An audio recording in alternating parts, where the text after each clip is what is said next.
I'm Meera, a Kathak dancer from Switzerland living in India, and today is the new episode of Let's Get Kathak, an initiative by the association Nateshwar based in Switzerland that is active to promote the Indian classical arts.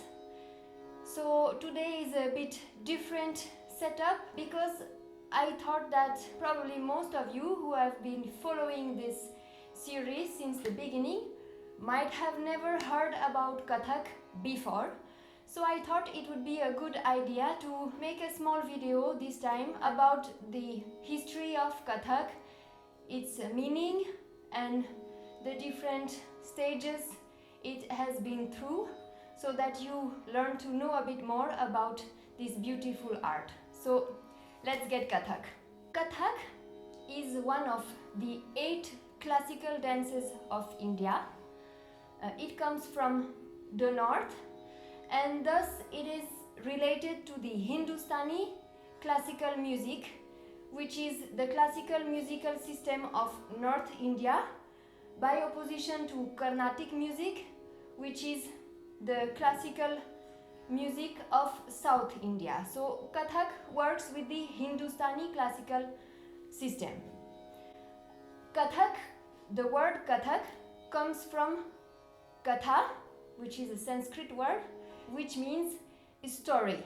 So in the origin, the kathakar, which were traveling artists that used to spread the stories of the holy books such as the Mahabarata, the Ramayana, all around North India through dance, music and singing. So the word Kathak comes from this tradition of storytelling that was in the ancient India. The tradition of Kathak has gone through many changes as India has been through many different stages.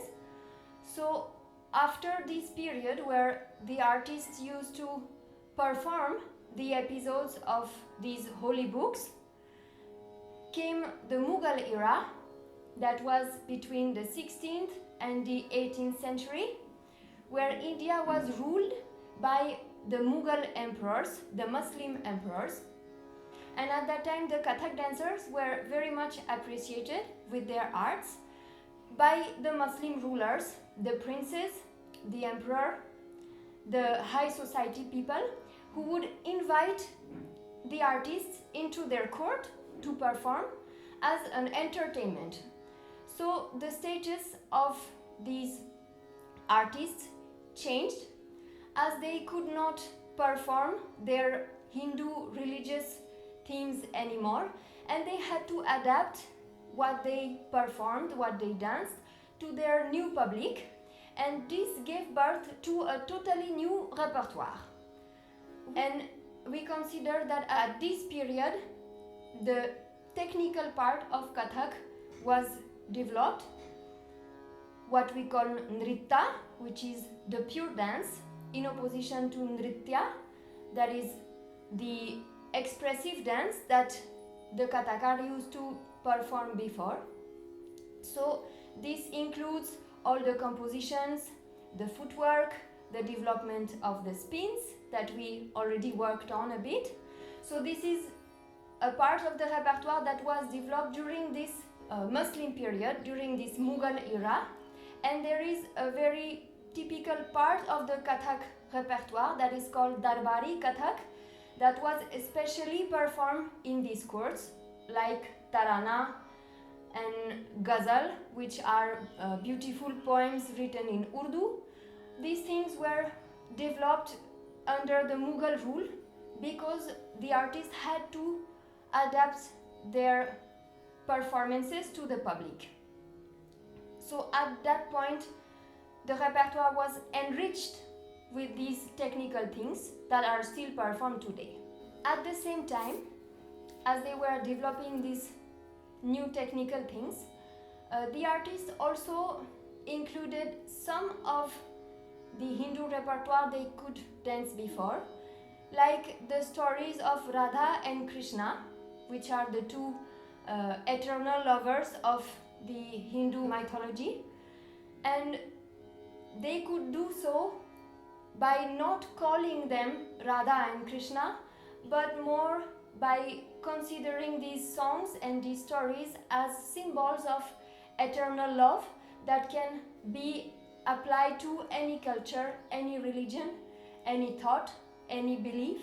So they still went on dancing these songs. By that time, there was also an influence from Persia and Central Asia that also blended into the Kathak at that time. By the end of the Mughal era, the Kathak was including the technical part that they had developed, some of the repertoire that they had before, and few influences from the north, from Persia and Central Asia. By that time, Kathak was performed by the artists in the courts, but also by courtesans.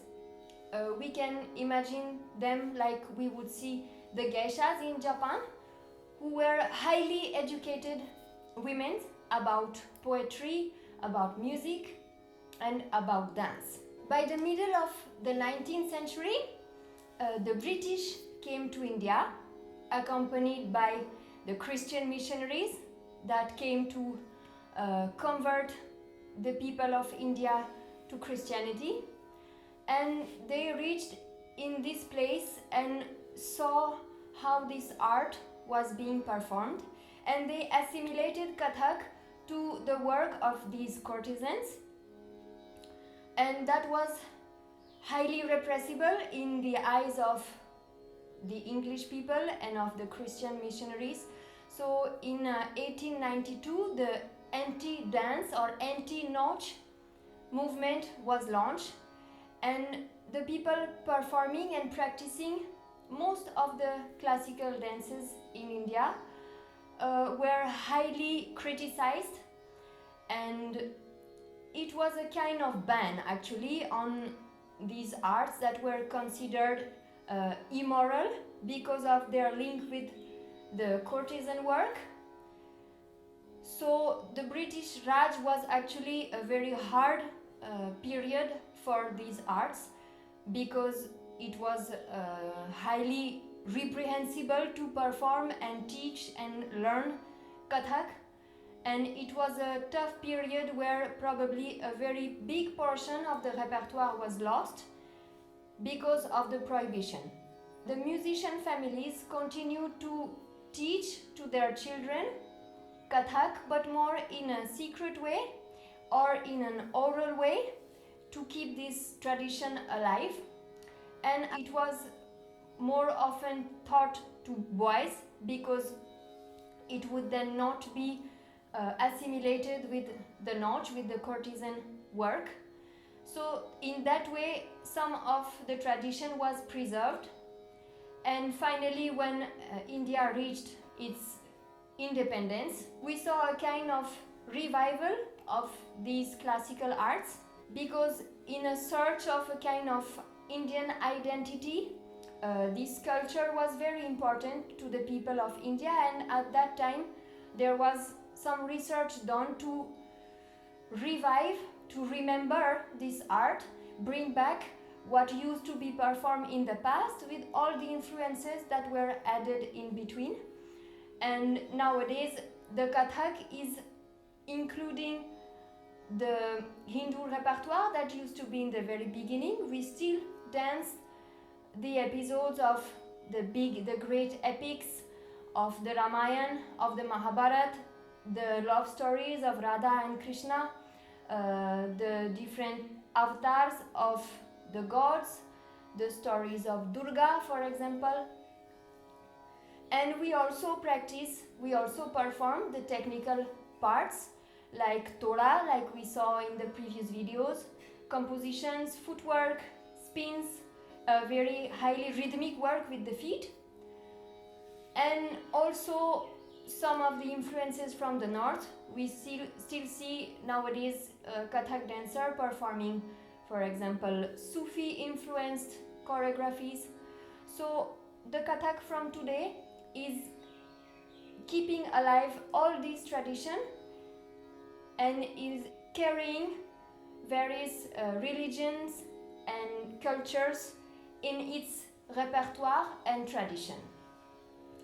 Nowadays we count 3 gharanas, 3 schools or styles in Kathak, which are Banaras, Lucknow and Jaipur. They all emphasize different parts of Kathak tradition. Some people also consider a 4th gharana in Raigarh, which has been started a bit later, but people consider that it has also its own style. So depending on what you read, you will see 3 or 4. All the gharanas have their own beauty and their own technical specialities. So every dancer, every style, every tradition has its own beauty and flavor. That's it for a short history of Kathak. Obviously, it's difficult to resume in a short time such a long span of history, and the sources are also sometimes telling different things. So I invite you to check some of the links that I'll put in the description below if you want to further your research about the history of Kathak. I'll see you in the next video for some more practice and dance. If you want to get updated when it's ready, I invite you to subscribe to this YouTube channel. And if you want to know more about Nateshwar activities, you can visit the website www.nateshwar.org and subscribe to the newsletter to be informed about future events. Stay home and be safe.